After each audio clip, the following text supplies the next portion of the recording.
previous holder of the position expired a year and 4 months before the appointment, and we extended the contract of that person for 1 year, and then we extended it for 4 months, and then it came to an end. That person had to leave. Now, precisely, so the persons who applied were persons who were working at the office of the Prime Minister who knew of the expiration of the contract. But I would want to make a point, member. In preparing for these questions, I looked back on what was the intention, the understanding when the CDF was formed, and then its predecessor, the SESP office. And I don't know if the leader of the opposition is aware, but it was, I'm going to be choosing my language carefully, but the persons who occupied the position, my understanding of it is that the political directorate always thought that it was important to ensure that it was a person who understood the nuances, the idiosyncrasies, I'm trying to find the right word. That's how your CDF operates? No, the technicalities. The technicalities. But, I mean, members of Parliament well understand what I'm saying. And I raise the point because the CDF is a curious kind of public body. The issue is that it is this Parliament that sits in committee, almost like a board for the CDF. So when I'm saying that we need to reform the CDF, and I believe I'd raised it in other conversations, and if we do get an opportunity to have another, so the reform process would also address the appointment process. Because if you look at how former SESP directors were appointed, and even the first CDF director was appointed, if you looked at that, then remember you wouldn't ask me this question. So what I'm saying is, let us reform the CDF so that we are not exposed to these kinds of questions. There's a very, and there's a very senior, probably I think the second in command at the CDF unit who has probably been at the CDF unit from its inception. Was that person one of the two who expressed an interest? I don't know if she did. I'm only aware of two. I can't definitively say that she did. I don't know. But I could check and find out for you.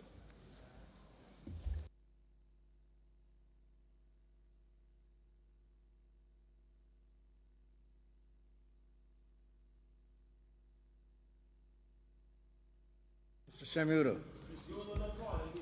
Mr. Speaker, I ask for the recommittal of statements by ministers to enable the Prime Minister to make the statement which I gave a notice of earlier today. You have a copy? Those in favor? Those against? As of it. Statement by Minister.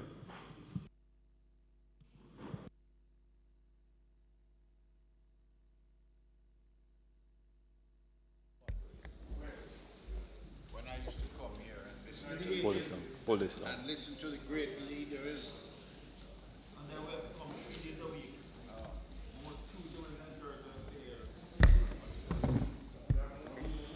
Mr. Speaker, Cabinet last evening, and when I said last evening, I meant Monday, June 25th, received a preliminary report on the operations of Petrojam and on specific allegations in the public domain. The meeting, which ended at approximately 11 p.m., gave the Cabinet the opportunity to question the General Manager and management team of Petrojam as well as officials of the Ministry of Science, Energy and Technology. Pursuant to the exhaustive discussions surrounding the report, the Cabinet gained a better understanding of the issues and problems at Petrojam and has identified key areas of weaknesses in the governance of Petrojam. The weaknesses identified appeared to be long-standing and systemic in nature and have impacted the governance, transparency, and efficient running of the entity. Some of the issues raised in the discussions highlighted governance and management practices that require a policy response that will improve governance not only at Petrojam, but also across all public bodies.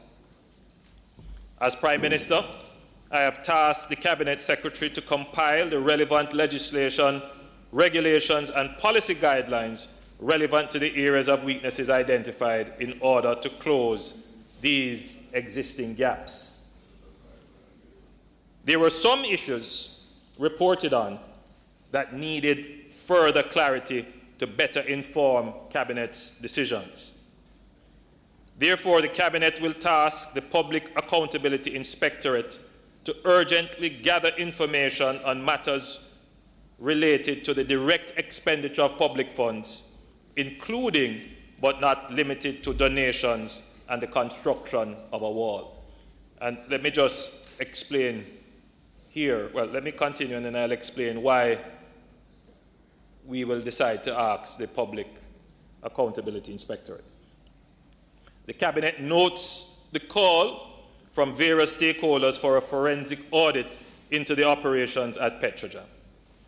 The Cabinet shares the view that a detailed investigation into the management and governance of Petrojam is necessary and recalls that in 2010, the Auditor General reviewed a special forensic audit done by Papineau Consulting in 2009 on Petrojam. The Auditor General presented its findings. This is the review of the forensic audit of this consultant group on the 17th of June 2010. So, Mr. Speaker, it is not the first time that a forensic audit has been done on Petrojam. And I would encourage members to read that report. And I'm certain, Mr. Speaker, that when you read that report, you would probably come to the conclusion that nothing much has changed. Have you read the report? Oh, okay. Well,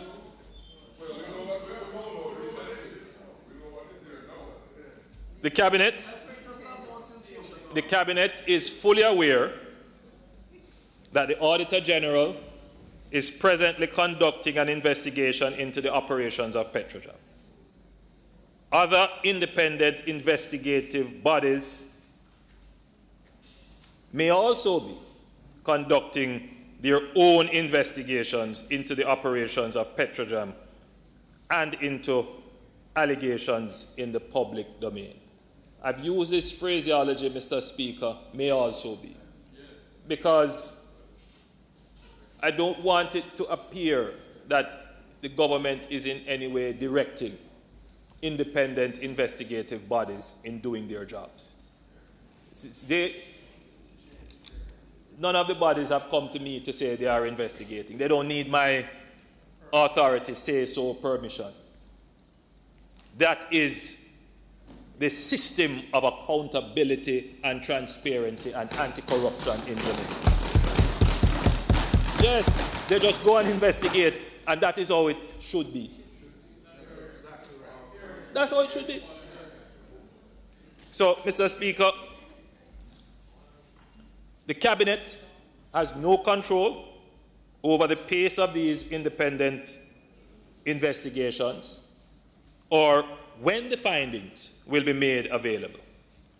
However, in the interim, Cabinet plans to take certain policy actions to ensure that Petrojam functions with probity, transparency, and accountability.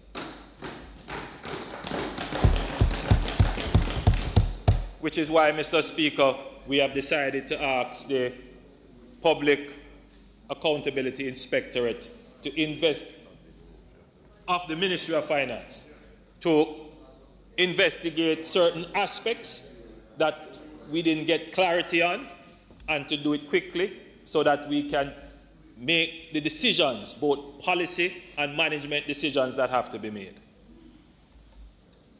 Based on the results of the meeting, Cabinet will prepare policy directions for the new chairman and board members.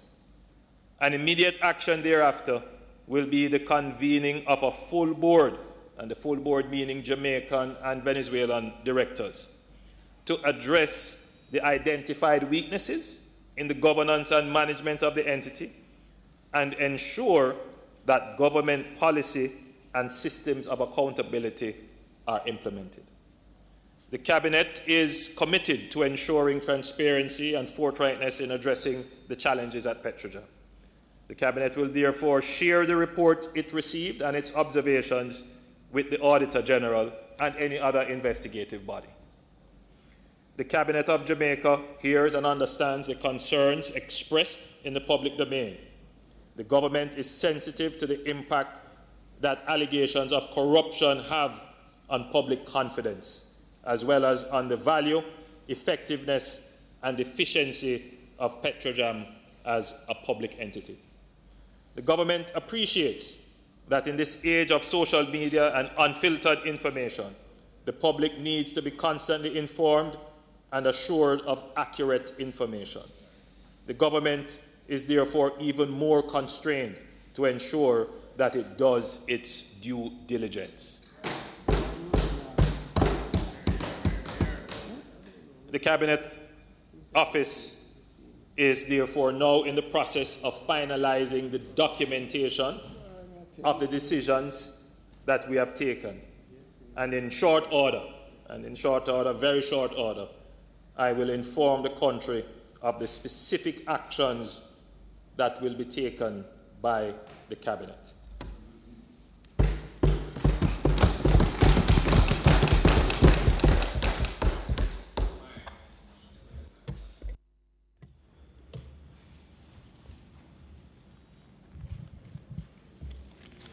Prime Minister, the statement that we have essentially says that the Cabinet is now aware of matters that were raised by virtue of matters at Petrojam, which have revealed on the face of it gross deficiencies in the management of the institution and misuse, severe misuse of public resources on the face of it. Now, with all that has happened, where we have an investigation by the major organized crime agency, where we have an investigation by the Auditor General, where we have the Integrity Commission having entered, where there are reports of staff having been sent on leave, at least as reported in the media,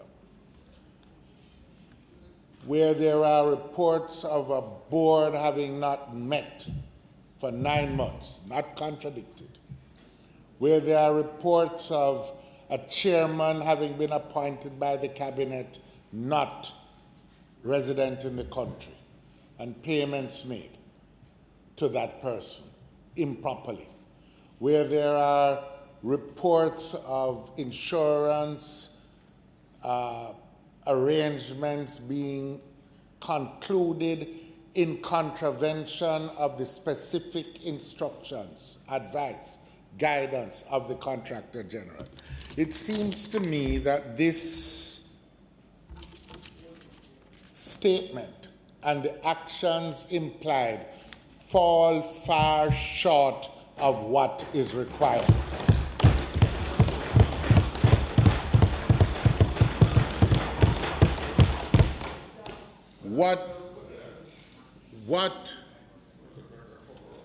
What at minimum should be expected is that the Prime Minister should hold the person whom he gave specific oversight responsibilities at the political level, namely the Minister responsible for the gross dereliction that occurred in the institution. We have had,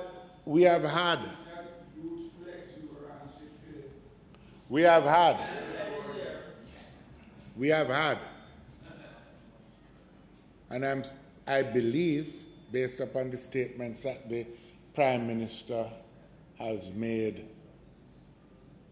before, as reported in the press, he recognizes the effect that reports of corruption have on the public's confidence in governmental institutions, on the public's confidence in the effectiveness of our political system. If all that is to happen in the face of what clearly is perhaps the most scandalous and extensive breach of all governance procedures in the country in recent times, is simply to be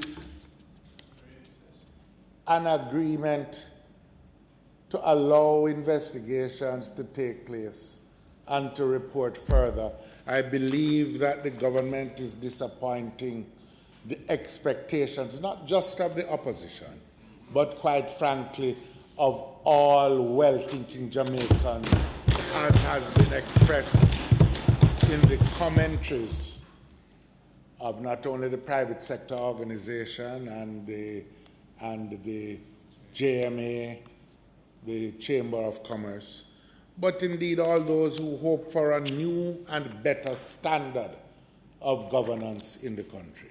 Prime Minister, this is not enough, given what on the face of it seems to be the loss of hundreds of millions and probably billions of dollars in the Petrojam scandal.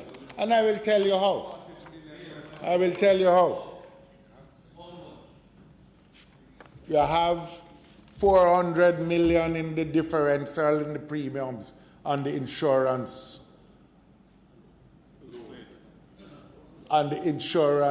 premium alone, purportedly.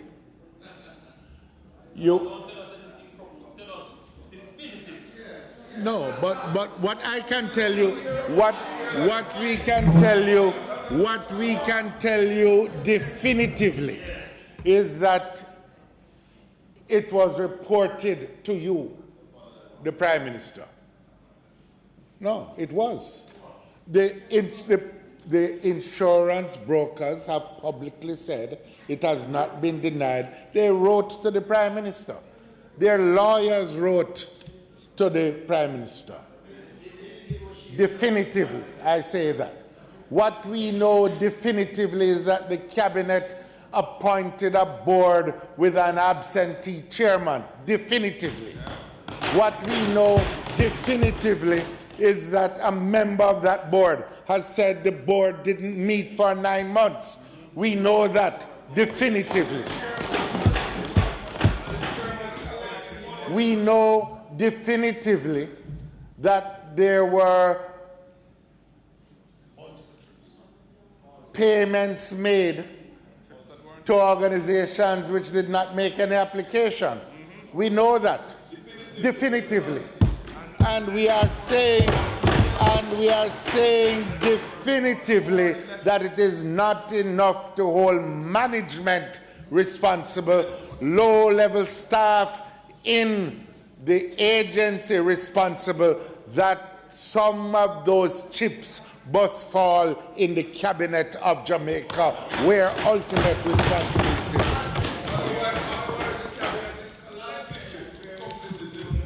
Members. Yeah. You love it. Members. You love it. You have questions? Members. Let me make a statement before.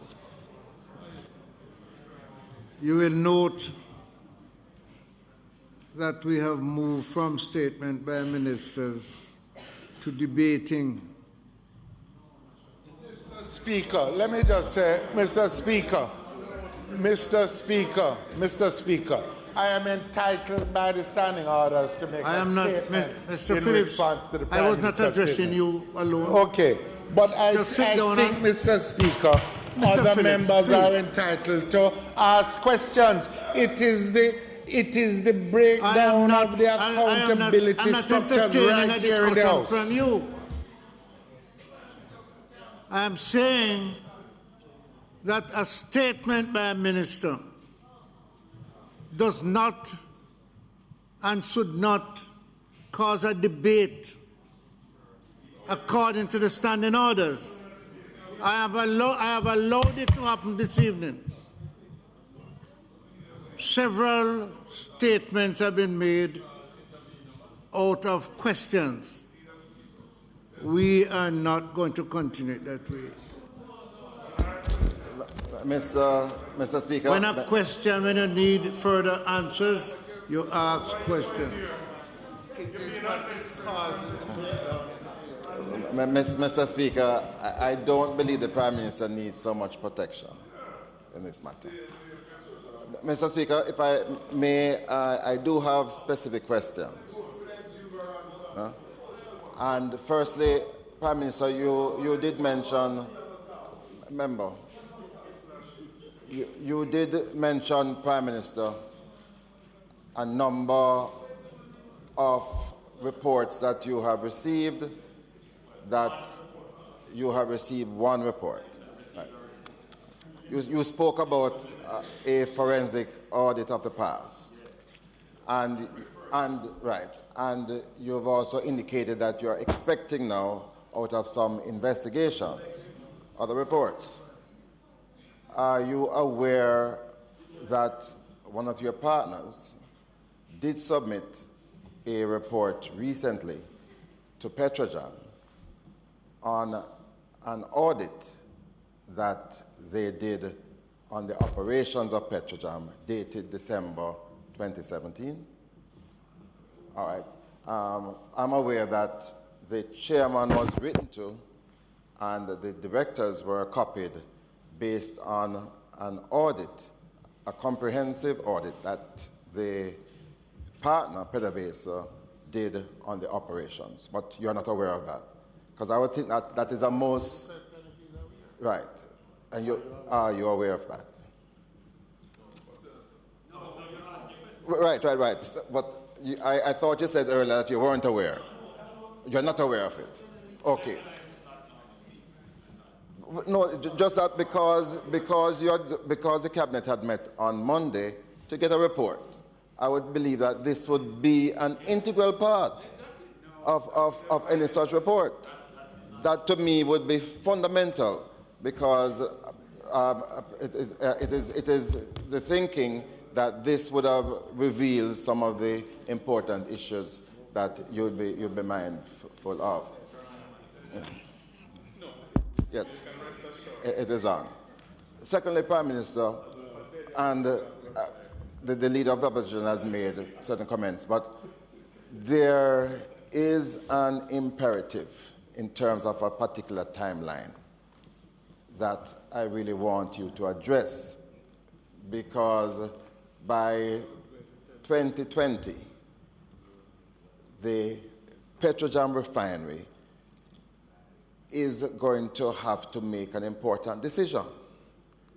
420 megawatts of capacity using heavy fuel oil and diesel will be removed and replaced by liquefied natural gas. So almost 50% of the business of Petrojam today. And I would think that you would say something about that today as well, because some important decisions have to be made now in relation to that matter. Or else we can kiss Petrojam goodbye. We'll have to shut it down if we do not now move towards this important exercise. So I would like to hear you on that. And I really thought that you would have been able to speak to the audit that PDVSA had done, because I would think that would have been revealed to you, because there are issues that I believe are in it that are very crucial to the matters that are being contemplated now.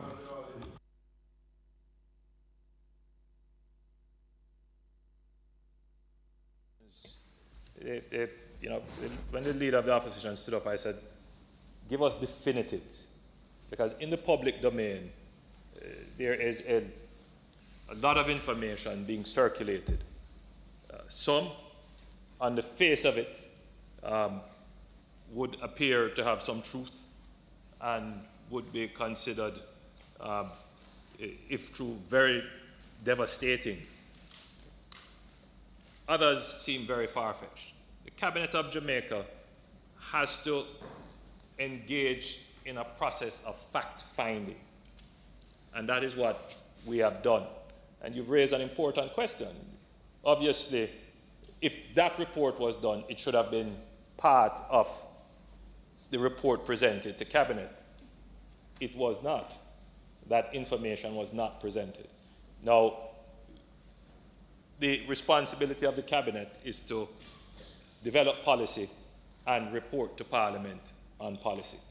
And I thought important today to report to the Parliament on the fact-finding process that we have engaged. And we asked some specific questions there. We have gotten some answers. Those answers include issues that you have raised in terms of the viability of Petrojam and some decisions that need to be made. As I've said, we are now documenting our decisions, and in short order, we will be saying to the public what it is that we will be doing, not just to address the shortcomings and weaknesses and the allegations of corruption, but what is necessary to ensure the viability of Petrojam. Now, remember, you have raised the issue and you have been known to have made public comments as to whether or not we should seek to continue with the upgrade of the refinery. You would know when you ask the question, what is the government doing? That this government has taken up out of the budget $100 million. We have reserved US dollars. Well, it's already dispersed. For the, well, they are the parent company. So, to develop the vacuum distillation unit, which is critical to answer your question about the viability, which is critical, a critical piece of infrastructure to ensure the viability. Now, there are all these allegations about the management. I want the public to understand the government can't take up $100 million, place it in an institution that's poorly managed. We have an interest to ensure that the institution is properly managed. And therefore, Mr. Speaker, I am moving in a systematic way to ensure that whatever is in the public domain, that we filter them, we put them through a process, we establish the facts, and the facts will lead to the correct actions. And just to follow up, Prime Minister, because I had to caution the Minister recently when it appeared as if he was negotiating with the other shareholders in public for buyback of the shares in Petrojam. I don't think you can move forward with anything without the full cooperation and support of your partners. But we are hearing that you are trying to take take them out of the game. Can you explain a bit for us? Because last week we were told that the Americans are no longer pressuring the government to separate yourself from the Venezuelan partner. And I'm saying these things. I understand what you're saying. Yes, but I'm not in any way making light what the leader of the opposition has said earlier. So I don't want us to get too much into these matters, even though I'm raising them because they are quite crucial for the future development of the refinery. Mr. Speaker, I don't think you can separate the current issues of allegation of misfeasance or malfeasance at Petrojam and the strategic direction of the company. They are all intertwined. At the end of the day, it goes towards a market value. It goes towards whether or not the resources you place in that company is properly managed and services properly delivered. So we don't separate the two things. We look at them as one. It's a comprehensive package. Mr. Speaker, the member raised the issue of the participation of our friends, our Venezuelan friends and partners, business partners, 49% shareholders of Petrojam, and whether or not the government of Jamaica is trying to come out of that deal.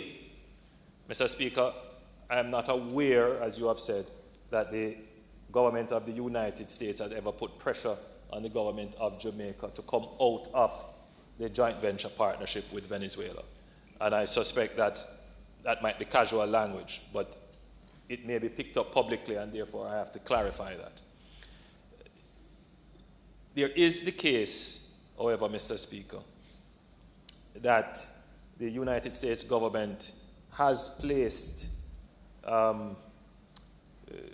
what's the name of it's the sanction, the actual name, what's the order? Executive order, I don't remember the number, but they have placed sanctions on Venezuela. And those sanctions have an impact on countries that have business or do business or have to make payments to Venezuela.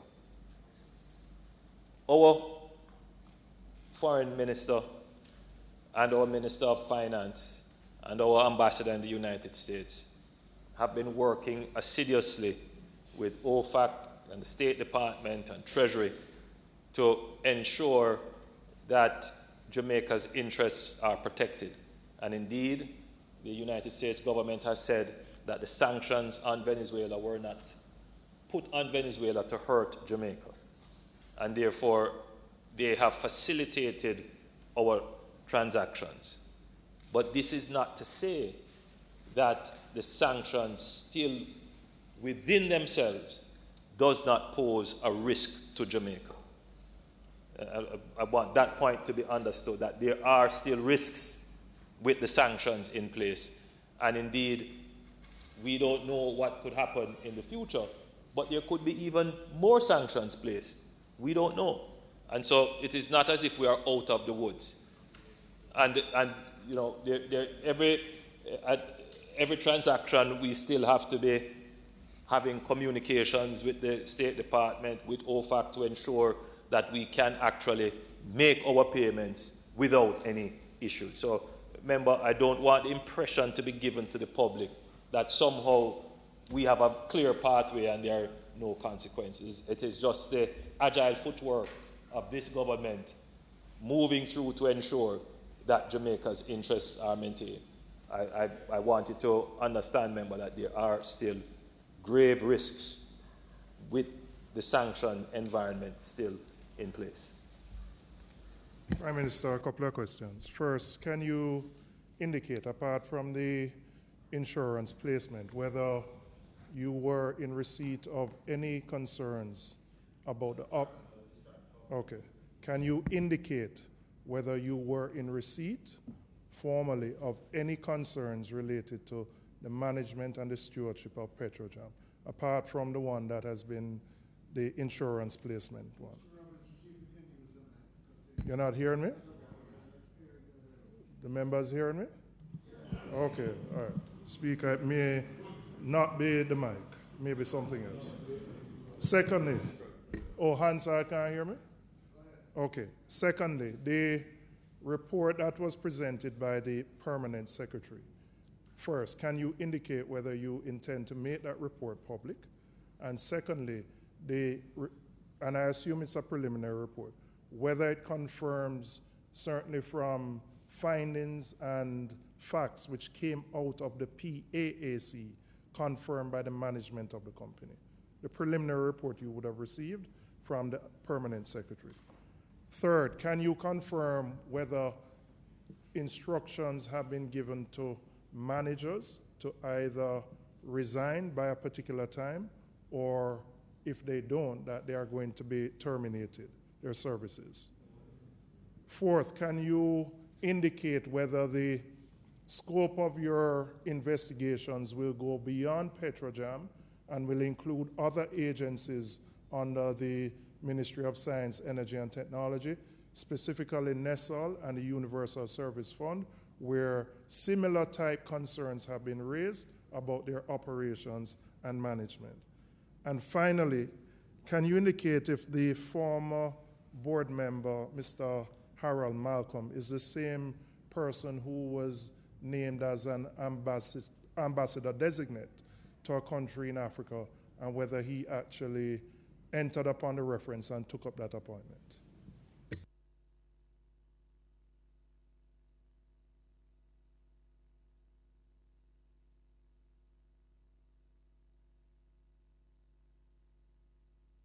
Harold Malcolm was considered for posting, I believe it was to, well, I won't say where, but he was considered for a posting, did not take up the posting. So that's the same person.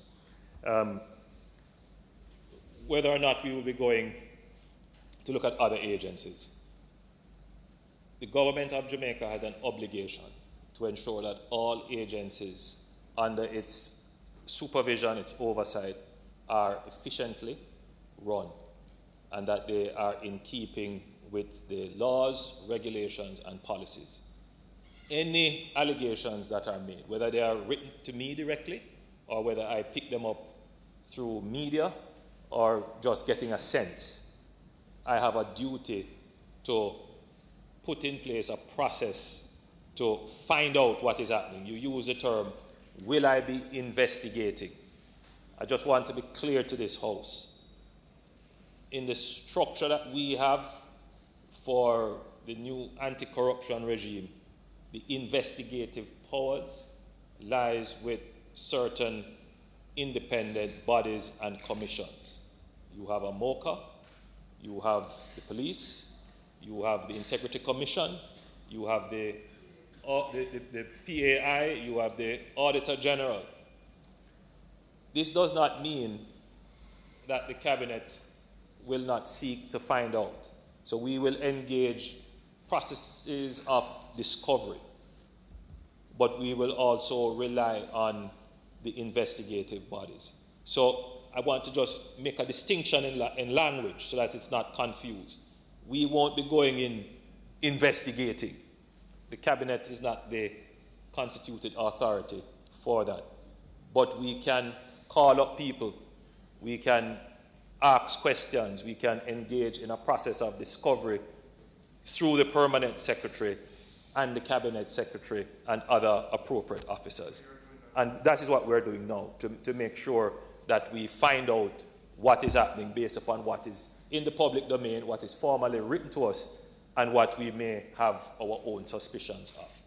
And that is the process that we have to engage. The other question that you asked, member, if you care to just refresh my memory. There were two others. Yeah. Whether specific instructions have been given to managers of Petrojam to either resign by a particular time or that they are going to be terminated. And the first question was whether the report, the preliminary report you received from the permanent secretary, confirmed facts about Petrojam which emerged out of the PAAC, and whether you intend to make that report public. I can say definitively that we haven't given any directives or any instructions. And indeed, we can't. That would be a decision starting from the board, or if certain findings reveal culpability or responsibility or negligence. And that's why we're very careful to say that, we are not doing an investigation, right? We are facilitating the provision of information, then we will use that information to make policy directions for the board. The report that was given, it's a preliminary report, because the report that was given is a preliminary report, and what I have said in my statement is that we intend to, once we have documented our observations as well, send that report on to the Auditor General. I will give further consideration when I'm stating publicly what are some of the decisions that we have made and the actions that we will take. We will give further consideration for the release of the report. Member, you asked me about whether or not the information provided in the PAAC was confirmed. Whether confirmed what came out of the PAAC.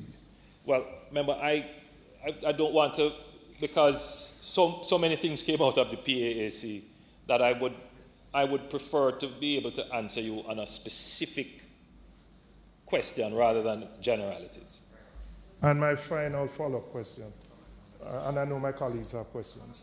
What is going to be the role of the minister during this process of discovery?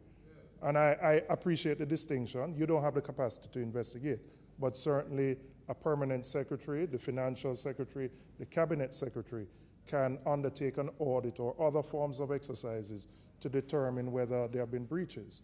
What is going to be the role of the minister during this process of discovery? Well, Mr. Speaker,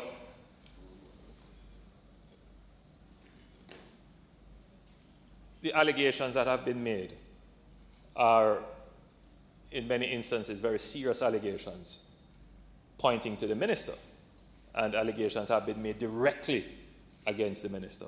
So I don't think anyone in the public would expect that I would be tasking the minister to do an investigation.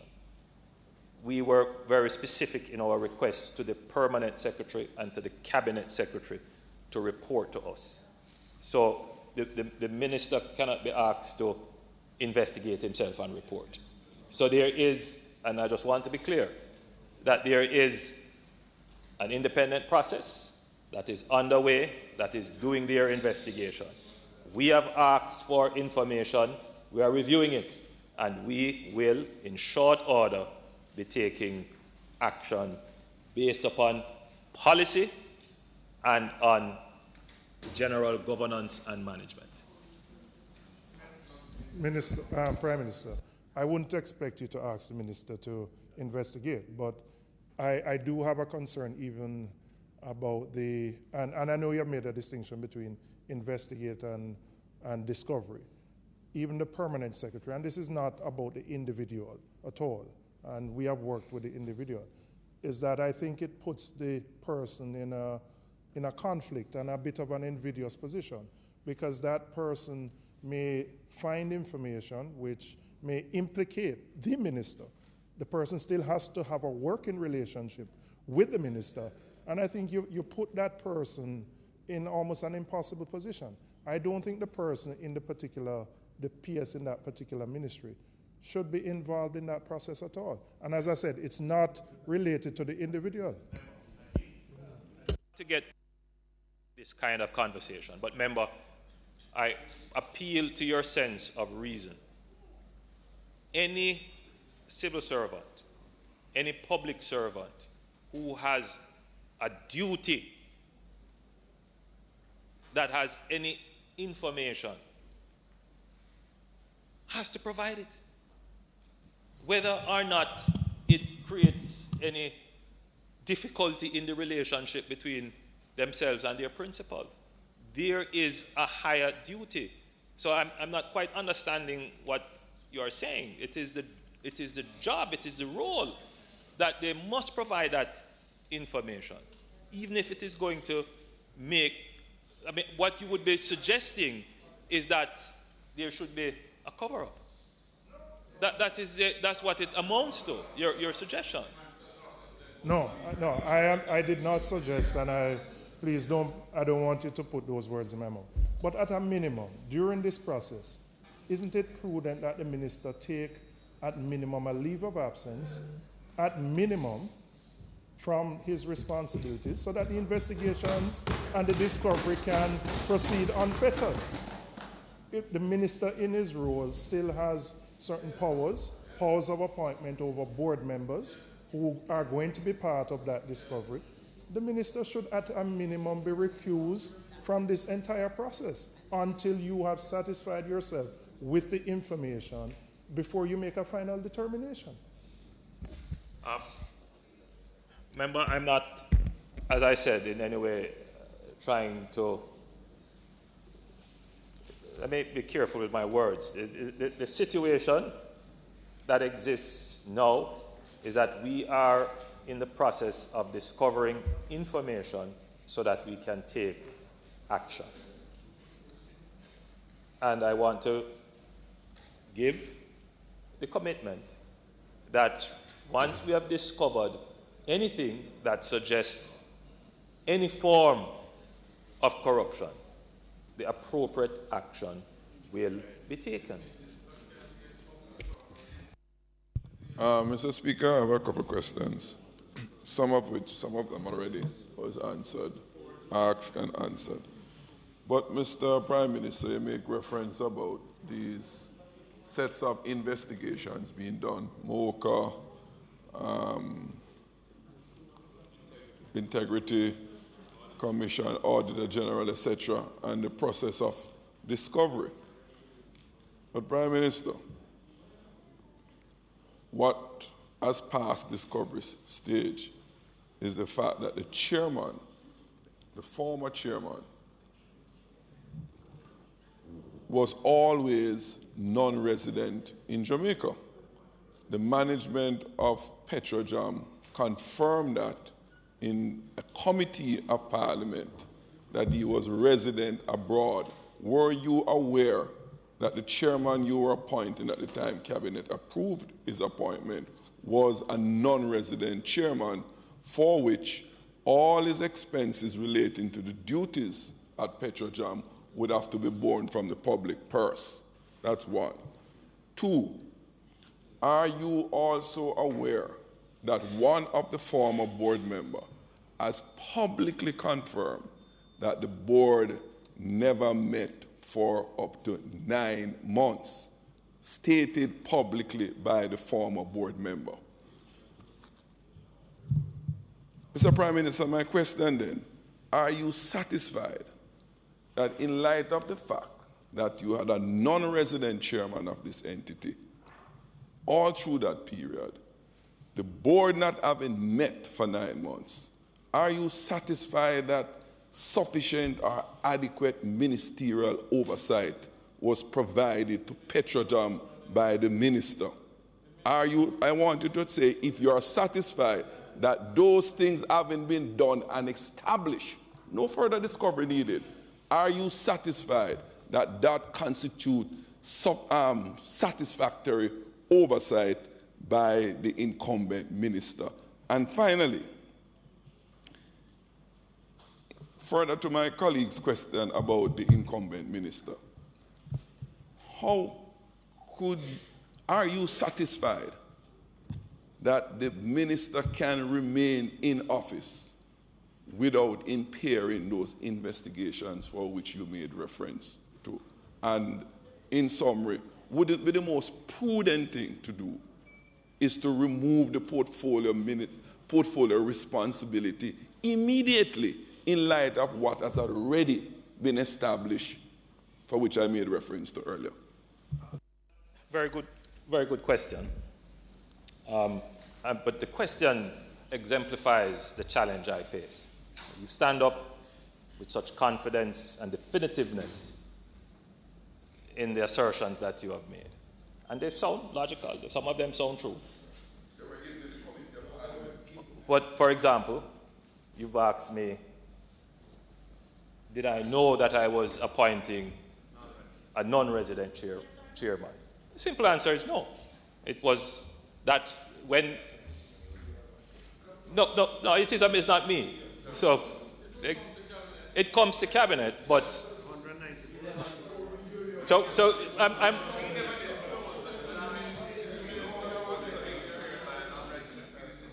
so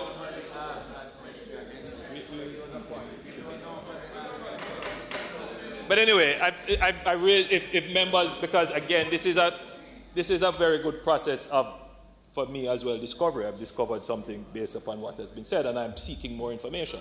But I want to help you as well with some information, and that is, I did know, because it is not now a policy requirement for when boards are being prepared and submitted to cabinet that this information be disclosed. So this is a kind of policy change that... So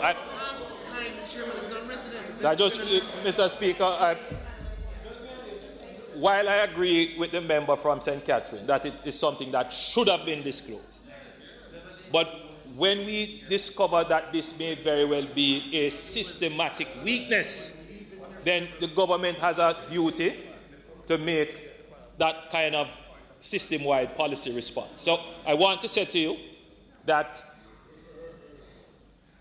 what we are discovering, which I am not at the point until I have fully documented, the Cabinet Office has documented for me now.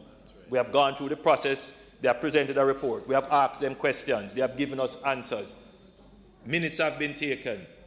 We have said this is what we decide to do. It has to be now documented, so I have it on paper. But one of the things that we have discovered is, and even though it's not yet, I can't say this is definitive information, but Mr. Bada Singh was appointed to the board.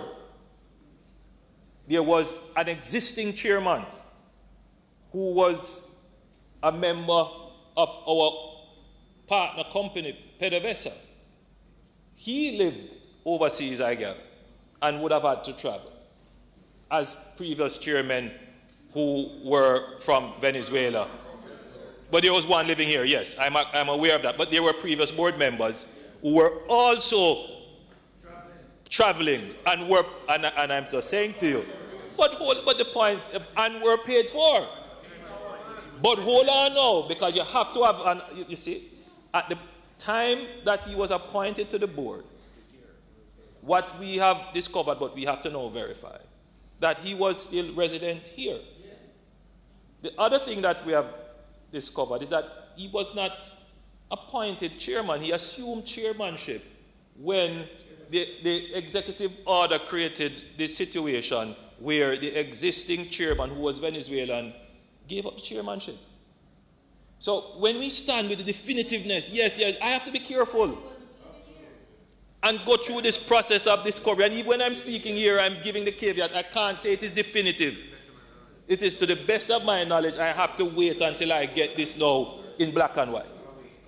And I'm saying to your members that I can understand the gravity of some of the things that are said. But for me to act, I must have definitive information. Question, Mr. Chair. Mr. Prime Minister, in light of what you already know, we are saying in the interim, until when the discovery is complete, by the minister remaining in place, you are preserving the status quo amidst all of those grave concerns that you made reference to.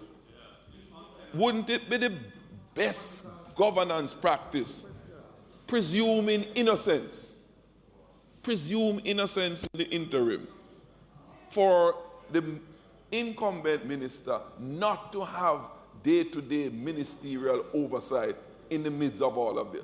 What is so imprudent in that exercise?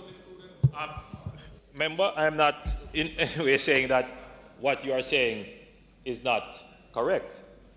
I am saying to you that there is a process to get to that point. I am at a point now where I have gathered enough information. I am now waiting for the proper documentation. As I have said, in short order, I will be making some, in short order, in a matter of days.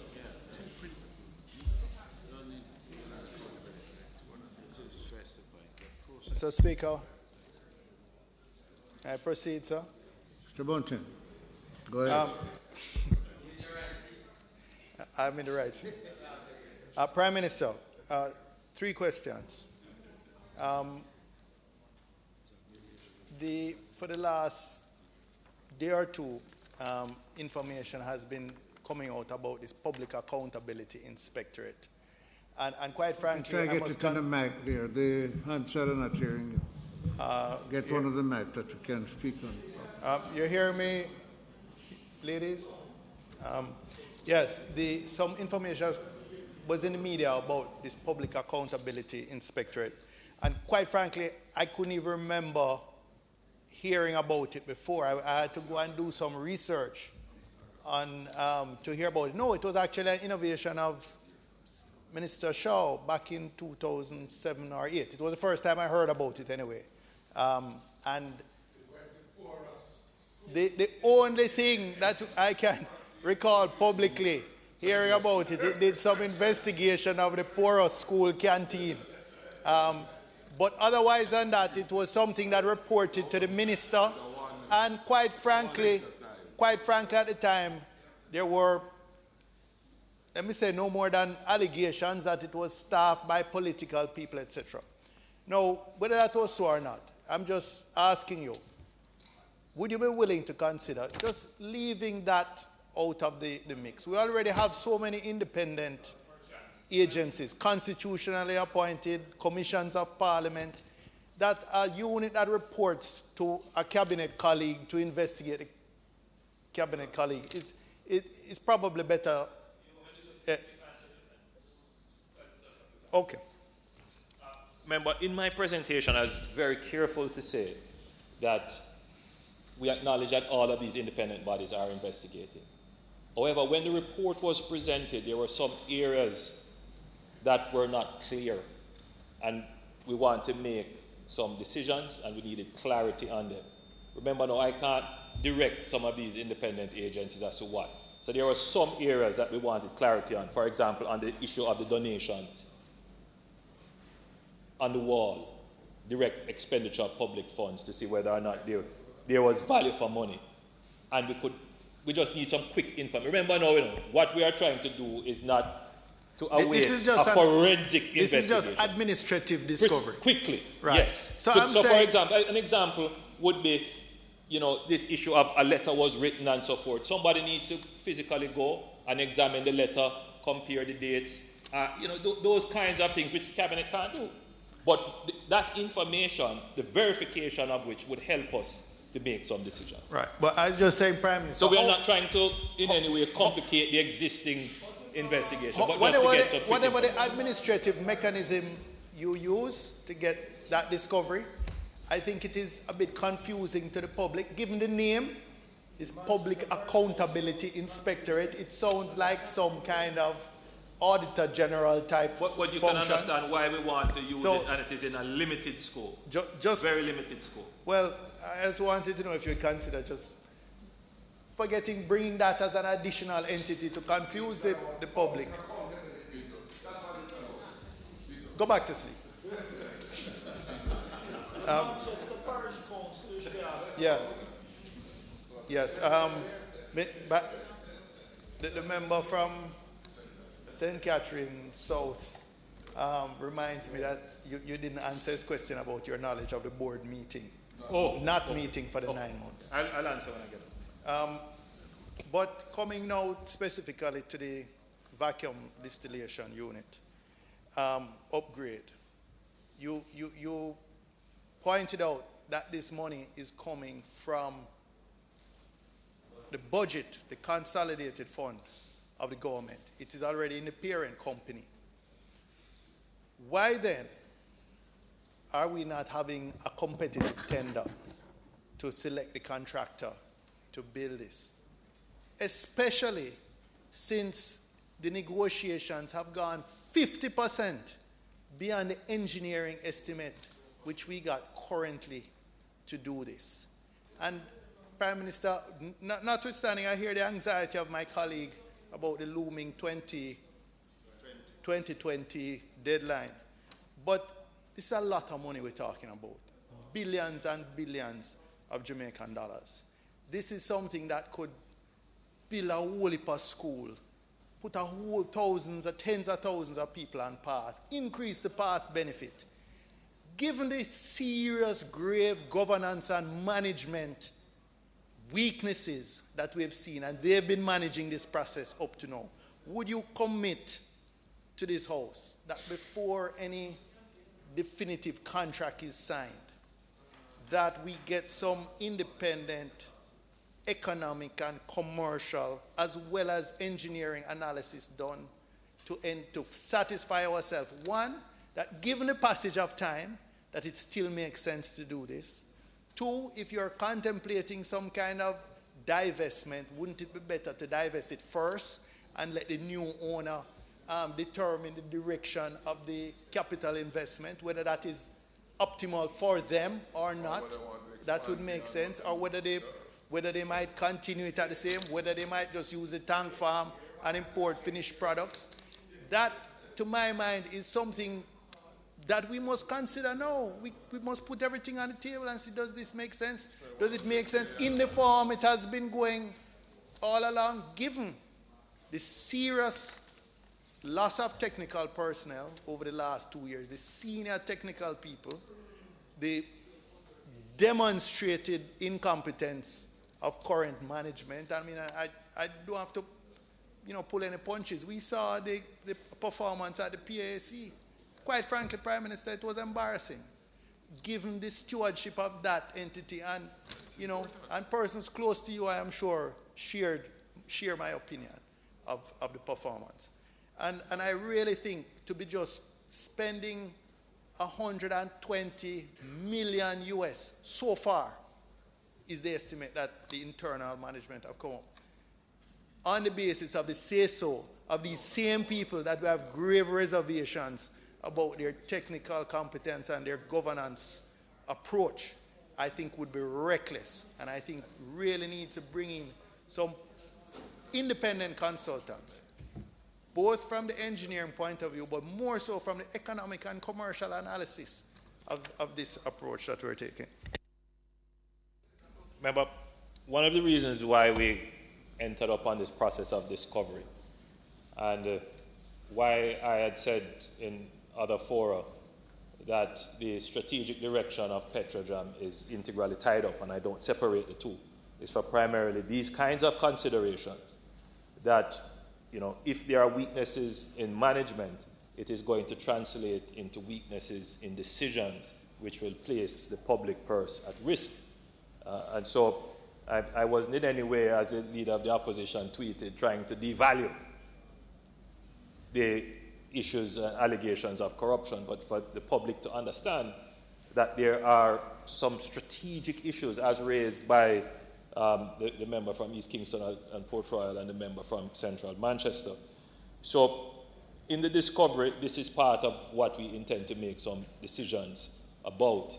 Primarily, we would want to direct the board to look at the process, review it, and get other experts' opinion to give direction to this massive public expenditure before it is done.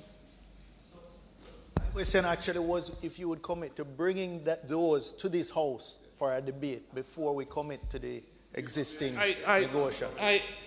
Member, listen, this is something that is in the national interest and something that we can't do in secret or quietly. This is something that the public has to be aware of. So yes, of course, that's not an issue.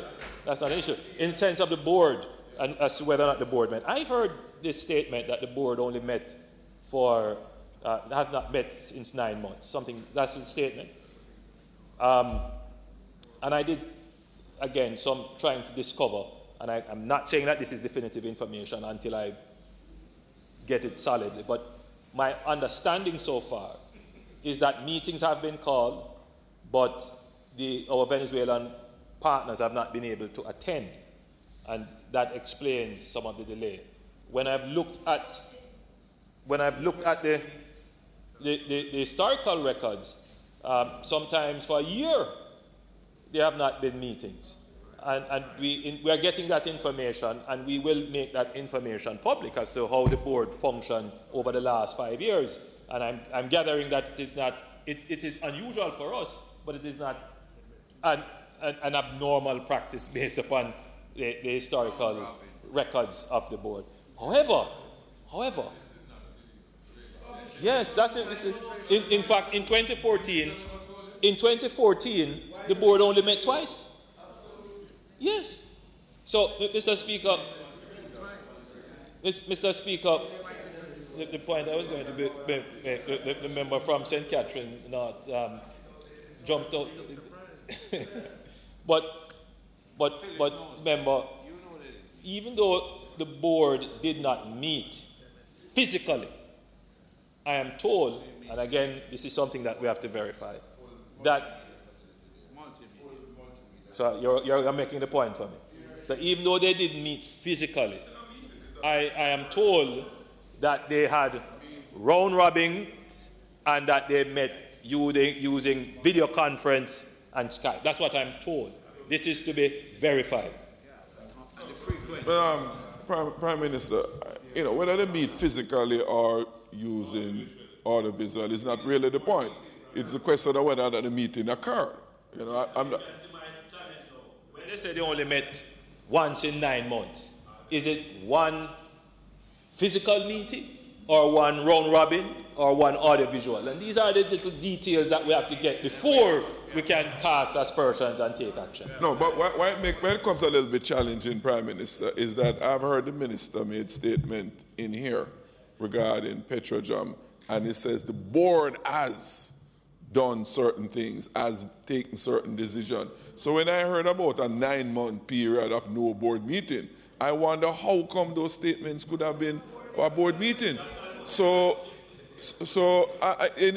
given the fact to Prime Minister that you were not aware, for example, that the chairman was non-resident and you just discovered, I must say I sympathize with you, because then you were not being kept in the loop by the minister so in charge. Mr. Prime Minister, I really only have one question. I've been sitting here, and since the time I'm sitting here, I'm hearing about boards that don't meet, hear about chairman overseas that the cabinet wasn't told about. We've had discussions about donations to constituency. At the committee, we were talking about HR managers and salaries that are paid. What do you call it? VDR, VDU, a whole confluence of issues. And you have said that you're going to have cabinet, secretary, the PS, the inspectorate, the integrity commission, MOCA, everybody is going in. My one question, Mr. Prime Minister, is you do realize that one of the things that is being asked of you is that there is a difference between corruption, which is what you seem to be looking at, and the other side, that you as Prime Minister, holding your ministers accountable for their stewardship of the ministries over which they have control, and your commitment to the people of Jamaica to ensure appraisal and that they're properly managing the entities that they're supposed to be managing. So the question is, do you understand that it's not just about corruption, but it's about holding those who are overseeing on behalf of the people, the governments and of the people's assets, and whether we are holding those persons accountable. Member, you have gone to the heart of the issue, and it is not something that anyone who sits in my seat and bear the responsibility that I bear can overlook. My job is to ensure that the people that I appoint, who are members of Parliament in their own right, elected in their own right, but who are appointed to be stewards, as you have said, of the people's business, to be ministers of the people's business, that they do their best job and give 110% of their energy, but more so of their judgment all the time. Mr. Speaker, I wrestle with this every day with all the ministers that form the cabinet, and including myself. The issue is that you do not want to act without having the proper information. Not an excuse, not a crutch, not something to hide behind. But you could find, Mr. Speaker, that acting on incorrect information could be equally damaging. And, Mr. Speaker, what I have sought to do, and to move very quickly in doing it, is to be certain. Because as is demonstrated here, much of the things that we are hearing, we don't know what are the actual facts. However, to the heart of what you have said, you don't need to wait on the completion of an investigation, forensically or detailed. There are some things that might be obvious, but even then, there is still a process, and that is what this government is ensuring, that there is a process, and that the process has some integrity to it. Thank you, gentlemen. Mr. Speaker, this has certainly been a very long session, so we are not going to delay the process any longer. Yes, Mr. Speaker, I invite you to suspend the sitting, adjourn the sitting for today. We will meet tomorrow at 2 o'clock, when we will be taking a number of matters, not the least among them, the answers that have been asked by the member from Northwest Manchester, Minister of Transport. The questions, also we will hear from Minister Mike Henry. We will also hear from Member of Parliament for Central St. Mary, Mr. Morris Guy, and we will have the matter dealing with mutual assistance bill from the Minister of Justice.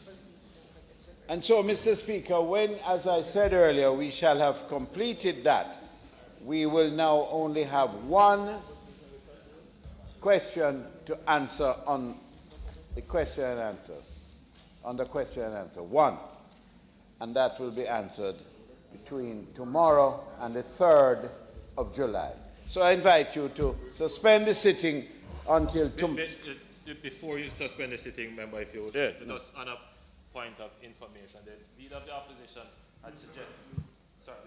opposition had undertaken to give an undertaking, rather, to debate the SOE for St. James in July. There are some scheduling issues for me, and I would suggest that we try to look at either the 10th or the 17th.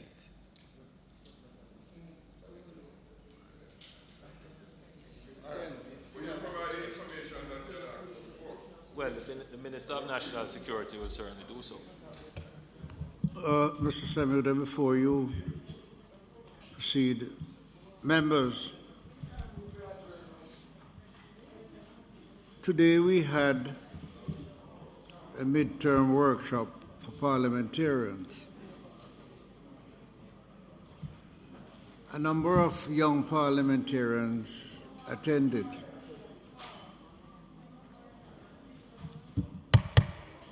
The House has not adjourned.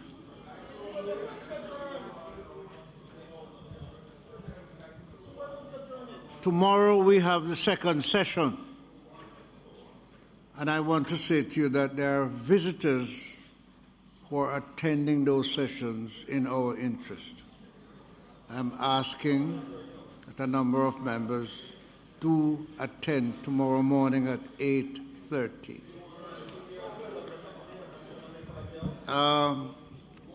Members, it's very important to do.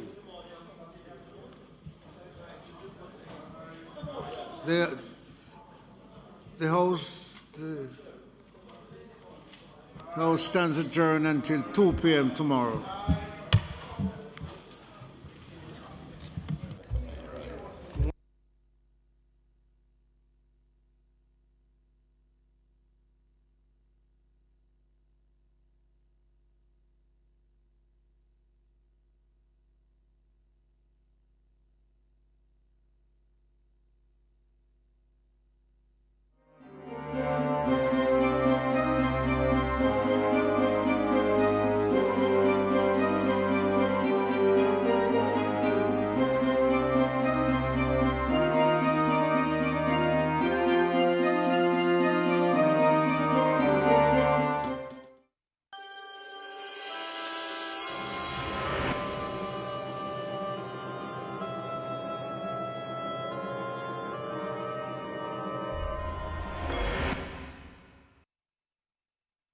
Happy birthday, Jason. I just wanted to tell you that I'm very proud of you. You're getting good grades in school, and at home you've really been helping me with the chores. I hope you have a great day. And I can't wait to give you your present tonight. Love always, Mom. Teach your child the 6-step crossing code. Think first. Stop.